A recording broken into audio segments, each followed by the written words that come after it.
You ready? Let's go! Yeah! For those of you that want to know what we're all about, it's like this, y'all. This is 10% luck, 20% skill, 15% concentrated power of will, 5% pleasure, 50% pain, and 100% reason to remember the name. Fort Minor.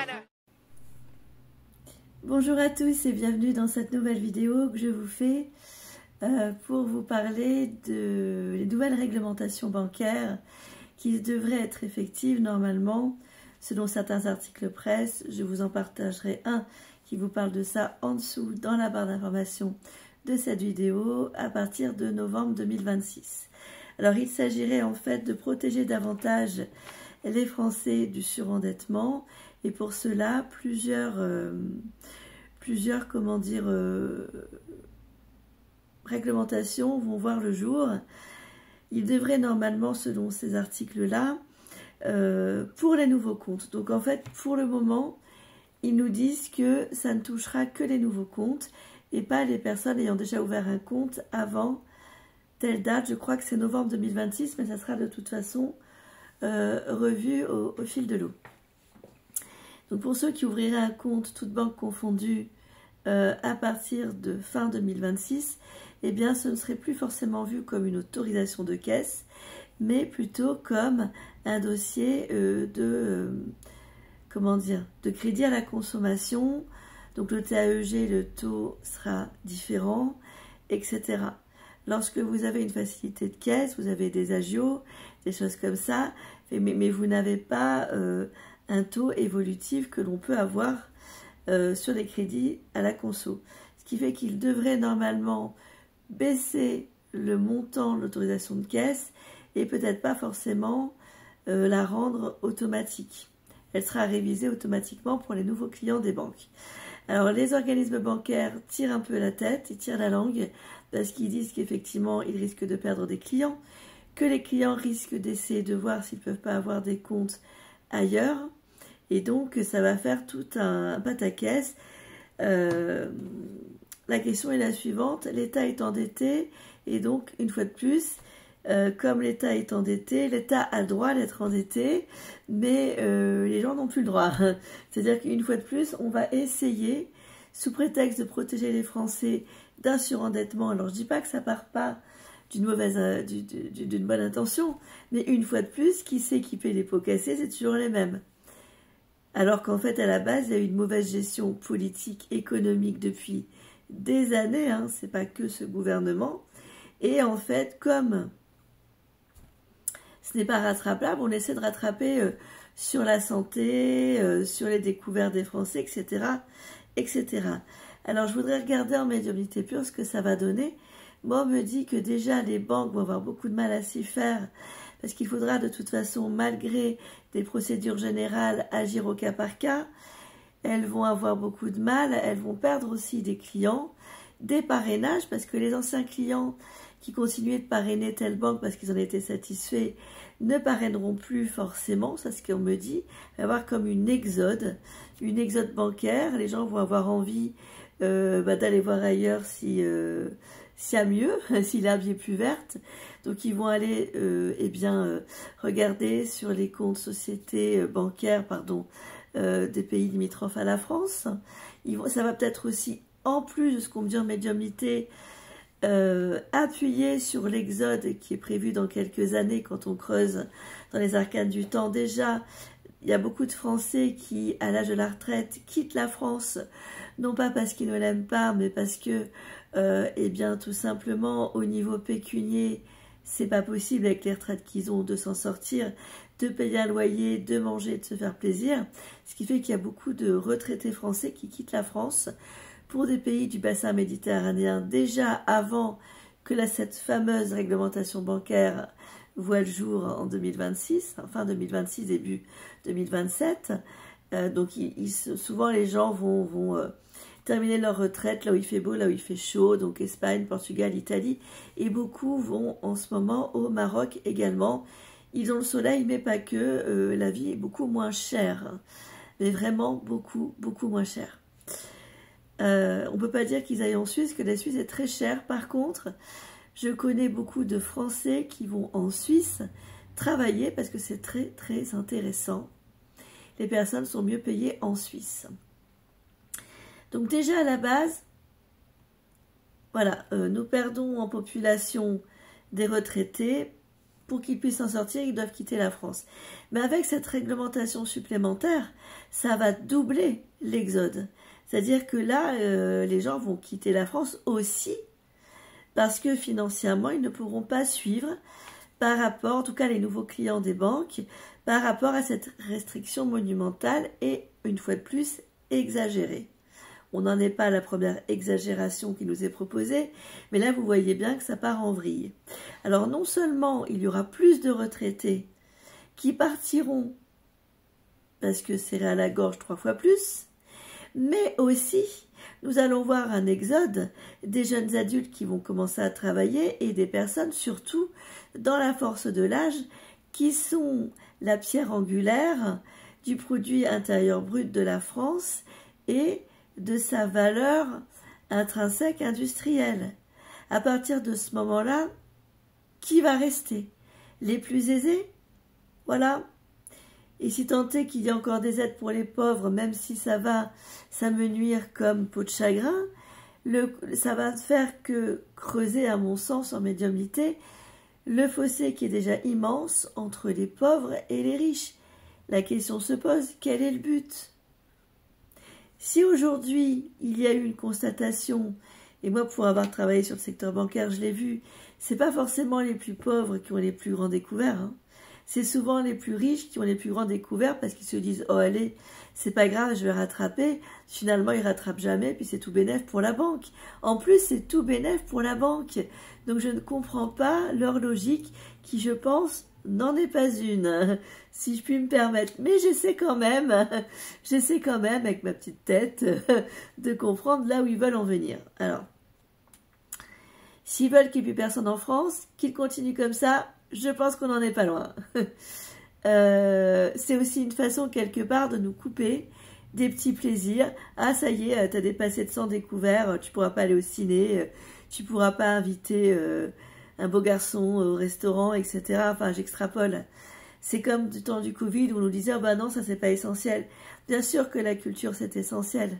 C'est aussi essentiel que, en tout cas pour se sentir bien. Alors ça c'est sûr que c'est pas nécessaire à la vie. L'air est nécessaire à la vie, l'eau est nécessaire à la vie, manger est nécessaire à la vie. Mais la culture, c'est essentiel pour un bien-être. Donc si on nous coupe toutes les vivres, la manipulation de masse va être encore plus importante parce que des gens, un être humain normalement constitué, à qui on coupe les vivres ou à qui on restreint le capital, va être beaucoup plus facilement manipulable puisqu'il aura moins de marge de manœuvre pour contrer tel ou tel gouvernement, telle ou telle décision. Donc je pense que cette proposition est une proposition qui ne sera pas salvatrice pour les gens et je conseille, mais les conseilleurs ne sont pas les payeurs, donc même si on me demande souvent des conseils, je dis toujours que ce soit en consultation privée, quand je fais des prédictions monde, ou ce genre de vidéos où je parle aussi de mes ressentis médiums, gardez bien votre libre arbitre, bien sûr, agissez en conscience et raisonnez au cas par cas en fonction de votre situation. Mais j'aurais presque envie de vous dire, puisque les anciens clients garderont les mêmes conditions avec leur banque et les mêmes avantages de découvert, par exemple, j'ai presque envie de vous dire, restez là où vous êtes, ne vous aventurez pas sur un coup de tête parce que fâché pour une bêtise peut-être, ou pas content, ou trop exigeant, à rouvrir un nouveau compte, parce que là, pour le coup, vous allez être vraiment la gorge serrée, le dos au mur, quoi. On va vraiment vous restreindre. Alors, il y a plusieurs façons de refuser ce genre de projet, parce que comme je vous le dis souvent, nous sommes quand même un nombre incalculable d'êtres humains et d'individus face à un gouvernement qui n'en fait qu'à sa tête et qui oublie très souvent que le référendum existe, principalement sur les questions de santé. Comme je vous le disais hier soir, c'est quand même la moindre des choses que de proposer de demander l'opinion du peuple, surtout sur des questions qui le concernent directement et qui sont sa santé. L'argent, c'est pareil.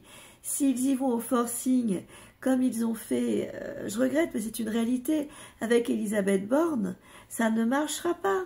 Ça ne marchera pas. À force de forcer, ça va casser. À force de tirer, à force de presser le citron, les Français, ils vont plus avoir de jus et ils vont dire ciao la compagnie, ils vont se barrer de la France. Ça fait des années que je le dis, à chaque fois ça en fait rire beaucoup. Je vous assure que c'est ce que je vois. Alors le temps en voyance, c'est pas évident. Je suis pas non plus l'astrologue Madame Soleil, malgré tout le respect que j'ai pour elle, qui était une grande dame d'ailleurs. D'ailleurs l'astrologie est très précise au niveau des datations. Et même si j'ai des bons retours au niveau des datations, je préfère vous dire que je creuse dans les arcanes du temps. C'est pas bon. On veut nous restreindre et nous faire payer les mauvais choix qui ont été pris en politique depuis des lustres et des lustres. Je ne suis pas d'accord, ce n'est pas juste. Qu'ils commencent déjà à diminuer le salaire des sénateurs qui dorment la bouche ouverte au Sénat, qu'ils commencent à être davantage galants avec les femmes, c'est-à-dire à compétences identiques, à expérience identique, eh bien, qu'on les rémunère de la même sorte que les hommes. Et oui, messieurs, dames, encore au jour d'aujourd'hui, et ça, moi, ça me révolte. Quand j'ai commencé à travailler, j'ai commencé tout petit, j'étais secrétaire commerciale dans une grande succursale, en fait, qui était une succursale automobile pour Mercedes-Benz. Et j'ai eu une discussion un jour avec le directeur des ventes. D'ailleurs, ça m'a vite gonflé ce poste-là parce que comme je faisais toujours la même chose, à la fin, j'arrivais plus à être attentive. En fait, la routine, je ne supporte pas. Et quand j'ai fait le tour d'un sujet, je m'ennuie. Donc, je faisais des erreurs, des tourderies, etc., etc. Comme beaucoup de suréfficients. D'ailleurs, entre parenthèses, j'ai vu là passer, ça m'a bien fait rire, des vidéos, des parodies, où les gens, en fait, confondent très souvent le comportement d'un surdoué avec le comportement d'un bipolaire. Si vous vous renseignez, les gens, souvent les surdoués, enfin les gens, ceux qui croient ça, pas tous, ont des up and down beaucoup plus forts que la normale, comme certains bipolaires, mais ils ne sont pas forcément bipolaires. Attention, chez le surdoué, tout est ressenti de manière intense. Vous verrez si vous regardez, si ça vous intéresse et que ça attise votre curiosité, si vous tapotez sur Internet, il y a plein d'articles à ce sujet et vous verrez. C'est incroyable. Et souvent, il y a des mauvais diagnostics où on diagnostique à tort des surdoués. Alors, on n'est encore que 2% de la population. Et 98% qui croient qu'ils sont, mais qu'ils ne le sont pas, mais qui sont tout aussi intelligents, sauf qu'ils n'ont pas la même façon d'appréhender les choses. Et surdoué, ça me gêne parce que sur, ça veut dire au-dessus, et on n'est pas du tout au-dessus, on est juste différent dans la manière d'appréhender, on n'est pas plus ou moins intelligent, on est différent. Et donc, on a une façon de réagir parfois, très souvent d'ailleurs, que ce soit le HPI ou le HPE au niveau émotionnel, qui est assez intense. Le HPI va plus cadrer, va plus ne pas montrer. Le HPE, normalement, exprime davantage. Et c'est vrai que c'est pas toujours bien perçu, c'est pas toujours bien compris. C'est pas pour autant que c'est une pathologie. Je referme la parenthèse. Et donc, ce monsieur des ventes m'avait dit un jour, bah écoutez, mademoiselle, parce qu'à l'époque j'étais très jeune, oulala, oui, maintenant j'ai bientôt 46 ans, n'est-ce pas? Oui, oui. Elle m'avait dit, mais c'est tout à fait normal, allons, les femmes pour des enfants, ça coûte à la société. Et là, je ne sais pas ce qui m'a retenu de ne pas lui mettre une grosse gifle, en fait, ou de lui verser l'eau sur sa belle chemise et son épape que j'avais dans mon gobelet. Je la regardais de manière très zen et je lui ai dit très calmement comme ça, parce que ça a plus d'impact quand c'est calme. Mais cher monsieur, si les femmes, comme vous dites, qui coûtent à la société, et selon vous, c'est une raison de moins les payer, n'étaient pas là, vous ne seriez même pas là, en fait. Vous n'existeriez même pas pour dire ce genre d'horreur. Alors, commencez par respecter les femmes. Et puis après, je pense qu'on aura d'autres discussions, vous et moi. Et puis, ça m'a saoulée, donc 6 mois après, j'y étais plus. Voilà. C'est genre d'état d'esprit. Je ne peux pas travailler avec des gens qui malmènent les femmes, la féminité, alors qu'ils sortent, justement, pardon, mais d'un vagin. Qui sortent d'un féminin qui les a créés. Alors vous allez me dire, bah oui, mais pour créer, il faut aussi qu'il y ait un homme, certes. mais une femme porte quand même pendant 9 mois, elle souffre, elle vous entend, elle vous sent, elle vous parle, elle vous porte. S'il vous plaît, respectez-la, messieurs. Respectez-les. Quand elle a la chance de donner la vie, ce qui n'est pas mon cas, mais ça m'avait troublée. Alors non, c'est pas parce qu'une femme donne la vie qu'elle ne mérite pas d'être payée aussi bien qu'un homme. Ça, il faut que ça change. Il faut qu'il y ait des pétitions. Il faut qu'il y ait une vraie égalité. Voilà mon point de vue sur la fameuse réglementation bancaire qui nous pend au nez. Si on ne fait rien, il faut signer des pétitions, il faut montrer notre mécontentement, il faut y aller maintenant. C'est maintenant qu'il faut agir aussi contre cette réglementation bancaire. Sinon, la France ne fera que chuter au niveau économique et industriel, comme elle est en train de le faire, mais multiplié par beaucoup. Prenez soin de vous, à tout bientôt pour de prochaines vidéos, et merci de votre confiance.